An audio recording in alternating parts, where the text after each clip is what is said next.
Hi friends, இன்றைக்கி ஒரு பக்காவான டேஸ்ட்டில் ஒரு ஸ்பெஷல் இன்க்ரீடியன்ட் சேர்த்து ஒயிட் குஷ்கா தாங்க இன்றைக்கி செய்ய போகிறோம். வாங்க அதை எப்படி செய்வதுன்னு பார்க்கலாம். அது குக்கரில் தேவையான எண்ணெய் சேர்த்து பிரியாணி ஸ்பைசஸில் சேர்த்துக்கலாம். 2 வெங்காயத்தை கட் பண்ணி வச்சுருக்கேன், அதையும் சேர்த்து முந்திரி பருப்பு சேர்த்து நல்லா வதக்கி விட்டுக்கலாம். நல்லா வெங்காயம் வதங்கி வந்த பிறகு நம்ம இஞ்சி பூண்டு பேஸ்ட்டை சேர்த்துக்கலாம். 1 ஸ்பூன் சேர்த்துக்கோங்க.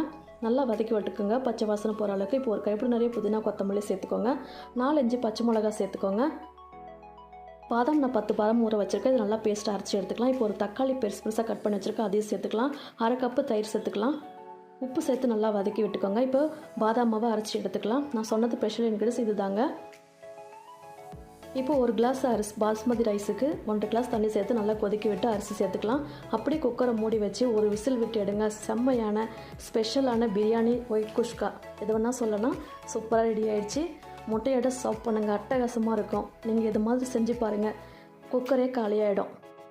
கண்டிப்பாக ட்ரை பண்ணுங்கள். நெக்ஸ்ட் வீடியோவில் பார்க்கலாம்.